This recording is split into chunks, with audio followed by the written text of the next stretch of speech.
Hello everyone and welcome back to another snapshot video. In today's video, we will be going over snapshot version 25W32A. This is the second Java snapshot of this drop.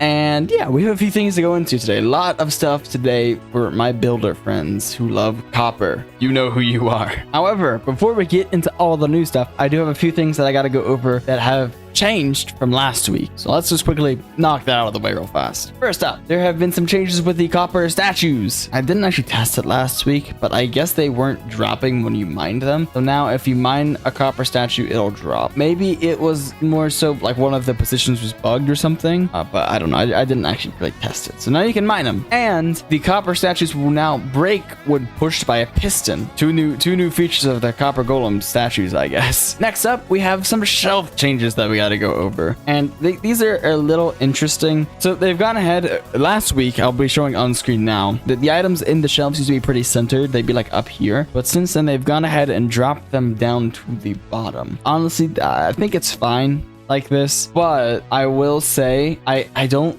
like how small these items are. I don't know why they're so small, especially the banners. I feel I can kind of understand why something like, you know, maybe the end crystal is small. It wouldn't look right if it was bigger. It extended past its little area here, but like the banners have so much room to grow, and this just, I don't know, my opinion entirely here. If you guys have a different opinion, that's okay, but I would prefer that they either revert this change and make them center again, or they can keep this change as long as they make the blocks a little bigger, because right now they're kind of minor. Also, I could just be completely crazy and they didn't change the sizes at all, but I'm pretty sure they did. Okay, next up we have not a block change, but a feature change. We went over the accessibility menu last week in here, and we saw some of the controls. Nothing's really changed with the attack such destroying, use item such place block. I still believe the auto attack function is either not intended or bugged. I'm leaning towards not intended now, but it wasn't working last week. You can still auto break though, you just can't like have an auto clicker on game, which I would understand if they didn't want that. But the thing we're talking about today is the toggle sneak. So before, you press sneak and it's toggle, so now I'm just permanently sneaking, even if I'm not holding down the button. But before, if you were to, let's say, open your inventory, you would have remained sneaking. Now it stands you up. Same thing with opening chat. So that's a little unfortunate if you like being, you know, if you like poking around in people's spaces, you know, multiplayer, you gotta be covert. You can't open your inventory, type in chat now, I'm afraid, without standing. Keep that in mind. I did want to mention two more things before we get into all the new stuff. First of all, we're a little close. First of all, there has been a bug fix that I did not know about for the longest time, but it has been affecting the game for the longest time. Not quite as long as the Thunder bug from last week's snapshot that got fixed after like over a decade. This one has only been around for 4 years, but I didn't even know it was around. I fear, guys, that our sheep have been starving, and as you guys can see on screen now, sheep eat half as often as they did before 21W39A. That means ever since 21W39A, which for reference was 4 years ago, all of our sheep farms and sheep in general have only been eating half as much as they should be.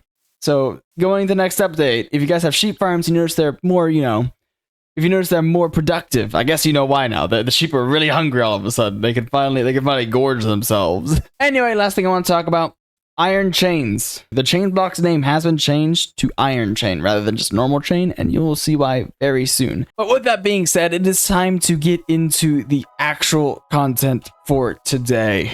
It's gonna be pretty quick. There's not a lot in this update. We're going. We have some brand new copper blocks to go over. Starting off with the green torch. We have the copper torch, which I think looks honestly really cool.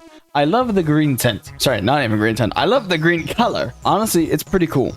As for the copper torch recipe, it's pretty simple. It's gonna be 1 stick, 1 coal or charcoal, and 1 copper nugget on top. And that will give you 4 copper torches, and yeah, pretty cool block it's turning tonight. As for like the specifics of it, obviously it has the green color. It also has the green flame particle on top of it. And as for light levels, normal torches give a light level of 14. Soul torches give a light level of 10, and the copper torch here also gives light level of 14. So it's the same thing as a normal copper torch, or sorry, it's the same thing as a normal torch, just green basically. No difference is like with the copper torch, or oh my god, no difference is like with the soul torch here. all my torches are messed up. Anyway, changing gears, we have another new light source involving copper. And as you can tell by my inventory here, it is going to be the copper lantern. Yeah, once again, it has the green color. It is also still the same light level as the normal lantern. And the soul lantern is still light level 10. But we're not talking about, we don't care about the soul lantern here. Now, given that it is a copper block, the copper torch isn't like this, unfortunately, because it doesn't have any like actual copper in it. But the copper lantern does have the 4 different oxidization levels. And honestly, I'm not a big fan of this copper lantern. But this one's, I love the blue copper lantern. It looks so good with the green in it.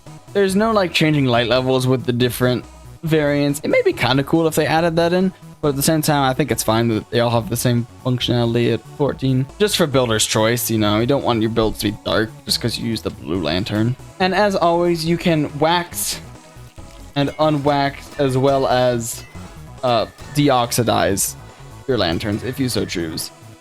They're copper blocks. You should be used to this by now. Yeah, overall, I do like the new copper lantern. It allows for a lot of variety. Crafting wise, it's going to be 1 soul torch. Sorry, oh my god. Crafting wise, it's going to be 1 copper torch and 8 copper nuggets.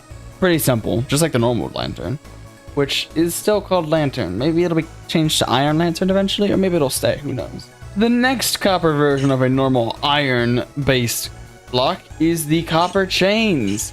As you can see here, all of the new copper chains, I mean, pretty simple. It functions exactly like the normal chain, but it's just copper, so it's orange and then up to, you know, blue-ish. This is also a pretty nice block. Just gives the builder more choice. Not much to say about it. Obviously, it can be waxed, unwaxed, and deoxidized. I'm not going to repeat that again, but that also applies to the final block we'll go over today. I know Ferris and Sherbert will probably have a field day. Mainly Ferris, though, with the orange ones. Oh, I'm sure he's looking very forward to the next update here. But moving straight along, we have the final block today, and that is going to be the brand new copper bars, as you can see here.